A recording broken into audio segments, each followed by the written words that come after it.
We are the Keyboard Samurai, a podcast focused on sharing insights to help those working in cybersecurity companies, be them technology or services.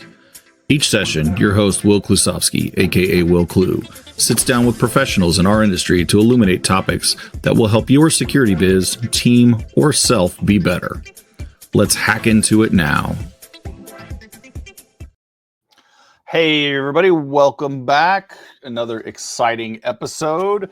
Today, I'm joined by Joe. Joe, why don't you give us the 30 seconds of who you are and why we care? My name is Joe Erle. I'm here at C3 Insurance. I'm a cyber insurance broker. I also host a podcast called Ransomware Rewind. We go through types of hacks, ways businesses can avoid being hacked. My goal is to make an impact on the cybersecurity world, the business world, so that less people are getting hacked and we can get back to business. That is great. I think you are the probably the first. I think you're the first person we've had that's on the insurance side of things. So this will be fun. Me personally, even it's funny because I said in my past, like when before everybody had cyber insurance, right? When it was just like this little niche thing, everybody's like, well, how can we reduce the cost of it? And I'm like, well, I don't know. Theoretically, it would make sense if like you can prove your risk posture is better than than the next guy, then yeah, you should be able to do it. But I didn't really ever know until like a few years later. I sat down with somebody who used to work at Aon, and she kind of talked me through it all and kind of gave me all this. I was like, it's actually pretty interesting stuff. So I'm curious, like, how did you get into were you an insurance guy first, or were you a cyber guy, or like, was it completely random experience? How'd you get in there? Yeah, I always kind of been on the outside part of technology, been a big hobby of mine. And I studied some technology during my MBA, but like technology risk management and project management. But I went into insurance because my dad was in insurance, my brother was in insurance, and I was a generalist for 12 years. And kind of the catalyst was when one of my customers got hacked. It was a big trucking firm, about 50 trucks. And he came to me during a trucking association meeting and said, I don't know what to do. I got hacked by a Kira ransomware group. I'm in it right now. It's been 2 weeks. I don't know how to, pay them. I'm negotiating with them myself. The guy was actually a pretty good negotiator. Like he got them down from the original demand of 250K to 115K. He was able to get his IT team to get their backup from backups, minus like a week or so of data.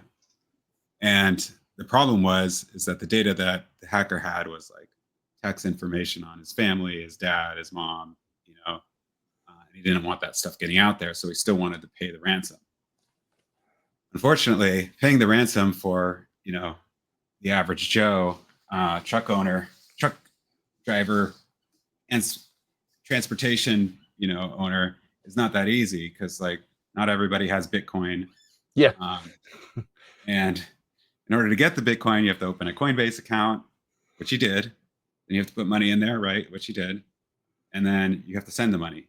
Unfortunately, because of know your customer laws, Bitcoin and Coinbase and places like that don't let you just put that much money in and then give it away. So his account got locked and he couldn't get his money out. He had to like go on LinkedIn and find people that were on Coinbase and, try to get his money unlocked. He finally did, took his money out. At that time, Bitcoin was, Bitcoin is always like going up and down. It's up right now, but he lost like 10% on his money, right? So now his 115,000 is, 95,000. And he still doesn't have a way to pay these guys. And they're like, clock is ticking, right? Like he's trying to say, I'm going to pay you. I just need more time. And they're like, this is the deadline. So I connected him with my friend at the CEO of Cyber Crucible, who connected me with these guys at Digital Mint. That's their job. They work for individuals, businesses, and insurance companies to actually make these payments. They have like stores of Bitcoin. And within 24 hours, he was able to pay and get his and the guys told him basically like, we deleted your information. We know now that they probably didn't. Right. You know, like when we got into Black Cat, we found like that when the FBI got into Black Cat, not me, but Yeah. they found out that they're keeping this information actually and not deleting it, but at least they're not putting it on the dark web. So he was able to get all that sorted, but it kind of clicked with me like, this is what the cyber insurance would have done for him. All those steps, right? Yeah. Like they would have helped him with the incident response. They would have got him with the breach counsel in order to like make the right notifications. They would have paid the ransom for him after checking, you know, like the OFAC list and everything. And, you know, they would have basically made sure that the threat didn't persist. Right. So it's like all this stuff would have been done for him. He would have had a team. And I was like, this is really what businesses need. Nobody is like ready to take on a hack like this, except for, you know, insurance companies and incident response people. Yeah, it's nuts. You're dropping a little bit. I don't know if you have a low pass on or if it's just because it's like the it's just seems maybe is this better? Like, yeah, that's fine. And I'm just not like talking in my mic. No, I got you. I have it on like the directional so that it doesn't. That's usually how I do it. But like I move. That's why I have this now because I move around too much. I had used to. Yeah, maybe I'm moving around too much. Yeah, I tend to do that. I was always a social butterfly. Yeah, always going to the pencil sharpener during class, right? It's all good, man. Sharpening pencils. I'm not just talking to my friends. Yeah, right. I know. No, so yeah, no. It's funny you mentioned that whole like I did a podcast with somebody else about like SMB businesses and dealing with like incident response, and she was like, you know, what's your recommendation? I was like, even for a large company, like you can't employ the people you need to be able to do incident response stuff, right? Like it's a highly specialized skill, especially on the forensic side of the house. And then like even the negotiation side, there's special stuff there. I was like, just talk to your insurance company. Like they have all the contracts with the smart people to get it done. That's but it is funny because it didn't used to be that way. It used to be everybody would just, you know, go to Mandiant or whoever to do all their IR stuff. But now we've got this whole this boom in the industry. I'm curious, are you seeing, we all hear like the cost is going up constantly. Like, is that like just going to continue to happen? Is there anything people can actually do to like reduce their costs? Yes and no. So the costs are pretty stable right now. After COVID, the costs skyrocketed, like triple, quadruple costs, but then they went down like 30-40% again, and they've been stable. But certain industries are getting hit harder than others, and that is being reflected in the prices. So, for example, healthcare, you know, their prices in the last year have probably doubled.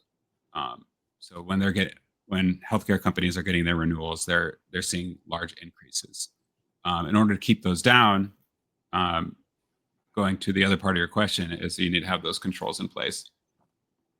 And the controls that used to be required, like you know, MFA, antivirus, firewalls, those are like table stakes now. Yeah. It's hard to even get coverage without. I was gonna say, who would even cover you if you didn't have those things, right? You can get coverage without MFA. It's possible. But you're gonna have like a lot of sublimits, especially on like the social engineering. Like standard social engineering is probably like 250,000. You probably get none if you don't have that. But you know, companies that are, you know, employing you know, next gen antivirus like EDR, MDR, that are employing zero trust, that are, you know, doing have backups and are testing them, that are doing employee education and pen testing. Those are the guys that are getting the best prices, the guys that are best in class. And you can, if you're getting certifications for like the government or other contracts, you can use those as well to prove that you're on track, and companies do recognize those. Yeah. Well, so that's it. Like I get the healthcare one because they're always like, they're probably the most complicated industry from a technology standpoint. And they're also, like I always talk about, we talk about the CIA triad for healthcare. It's upside down because availability is the most important thing, because they have to have, resources available because they're dealing with people's lives, right? So Right. It's literally life and death. yeah, so they're willing to sacrifice a little security or data protection to keep people alive. But I'm wondering, is that kind of what it is? That's that kind of how it's based? It's like, oh, this industry is really complicated, and we just see that, or do you guys just have trend data that says, oh, this industry tends to cost us more money? Well, one interesting statistic is that mortality increases 20% when a healthcare hospital gets hacked. So it is, surgeries get put off, people's medications. They can't find medication history, so people are given the wrong medication. Maybe they're allergic to a certain painkiller and they don't have those charts. So it really is bad for people that get hacked in the healthcare industry. And I think that there should be higher penalties on hackers that go after healthcare. Oh, yeah. Well, I mean, we even saw, I remember I did a report on something. There was, I can't remember which one of the like ransomware as a service groups.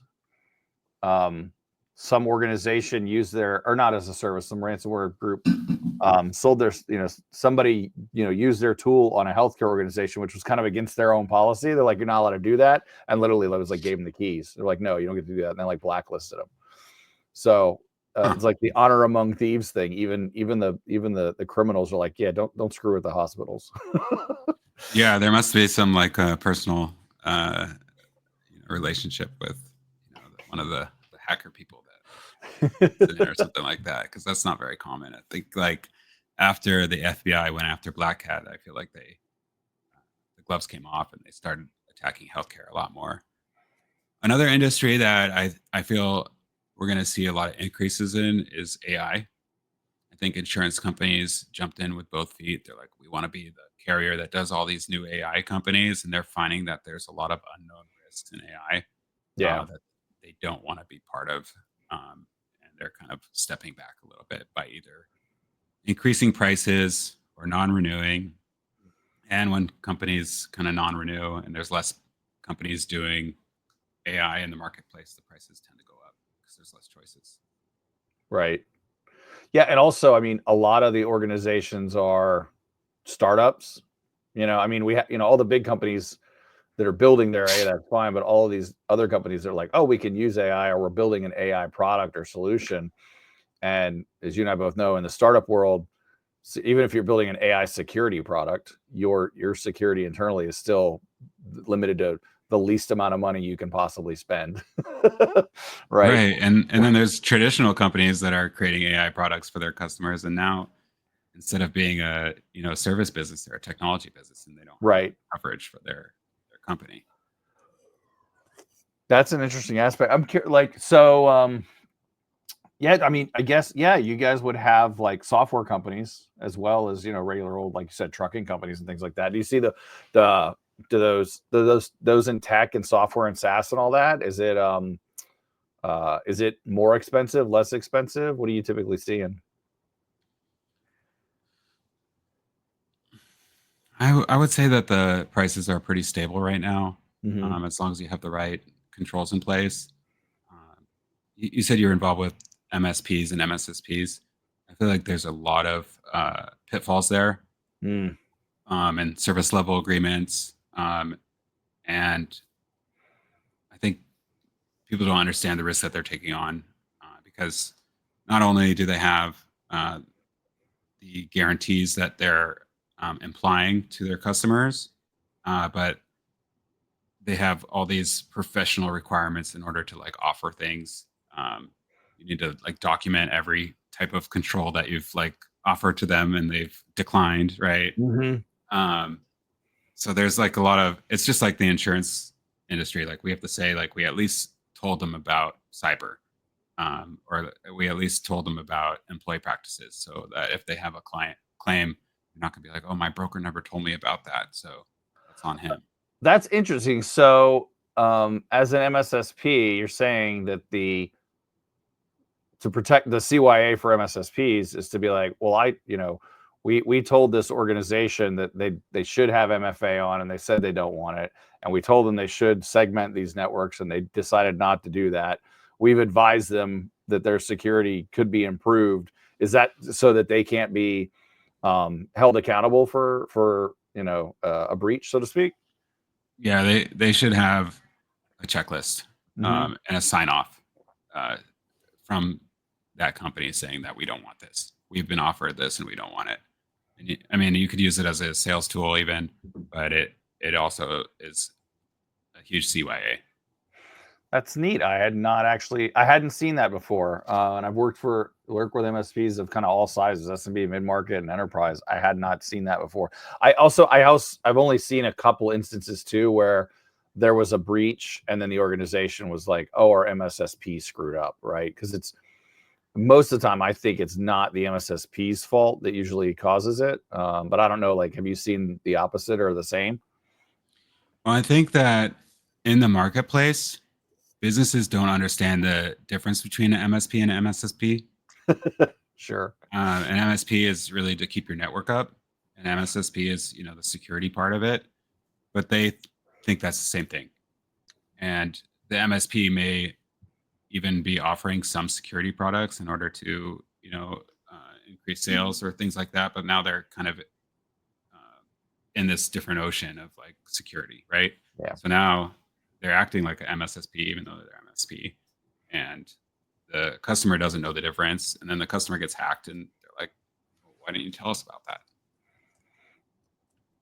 Yeah, it's because like as somebody who's advised a lot of those organizations, I look at like a lot of MSPs are just a couple of people, right? Like they're not even. Yeah, the guy in the truck, right? Yeah, exactly. He's like, and he hooks up he goes and moves your laptops and desktops around the veterinary office when you need to rearrange the thing, and we keeps your backup. And oh, you want an EDR tool? We'll do that too. And now I'm a managed security provider. Right. You start from the broke fix to the managed services, and then you got like the Microsoft stack, and you start selling that, and there you go, right? Like I'm sure a lot of MSPs have started like that and evolved. Now, from an insurance standpoint, I'm curious, or from a legal standpoint, like, are they like, where does the liability happen? If you've got somebody there who is, say, managing the Microsoft stack for a small business, and then that small business gets breached, are they able to go after that MSP? Sure, they're able to go after them. I would. The MSP's got to use their service level agreement to protect them, and the insurance company is going to use that as well. I mean, you should have like hold harmless agreements, limitations of liability, stuff like that. Because everybody's going to get hacked, right? And when it comes up, you don't want to be like the last person to touch the network, right? Yeah. You don't want to be that's absolutely right. Do not want to be the last person logged in. Let me ask you here before we head out, like, what is something like in your industry that like what's something you could tell us that like we don't know, or we'd be like, wow, that's really something I hadn't thought of? Like, what's the kind of like, I don't know, I want to say insider secret or probably piece of knowledge that's super common to you that none of us think about? Like, is there any little nugget like that you've got? I would say that one of the number one claims is fraudulent transfers, and it usually happens when people go against their SOPs when it comes to transferring money. It usually stems from business email compromise. So training everybody in finance, anybody that's able to make transfers, I think is a huge gap right now. And companies are paying attention to that. So employee training, especially around finance, people that, well, let me tell you a story. Sure. I had a claim a couple months ago. Basically, they were a company. They were buying like laptops, right? and they put it out to bid, and they got a cheap bid, right? But they hadn't worked with this company before. You should have, if they had some SOPs with working with new companies, like ways to check them out, starting with a small order, and then, making sure that everything is copacetic with all that, then they probably could avoid this claim. But they ended up buying $80,000 of laptops, made the transfer, and then, they just went away, right? Right. So the insurance company is going to pay the 80 grand. You have to wait till American Express says, we're not going to cover it before the insurance company covers it. And that takes like 2-3 months for it to go through American Express. So keep that in mind. You're not going to see that money for a while. But yeah, I think when people think of cyber insurance, they think it's all the same.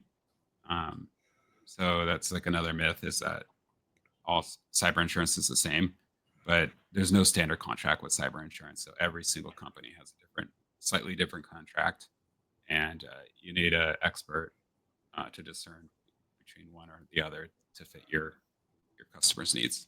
Right. Yeah. I that's something I constantly advised anybody I've ever talked to, and just in general, like, hey, read your contracts, because you think you got I've got insurance, I'm good to go. You're like, no, look at, because we see it a lot of times as a service provider. It's like, oh, well, yeah, you're going to get covered if you have MFA, if you've done a risk assessment, if you've done end user training, if you've done role based, all of this stuff it says you had to do. Did you read that stuff?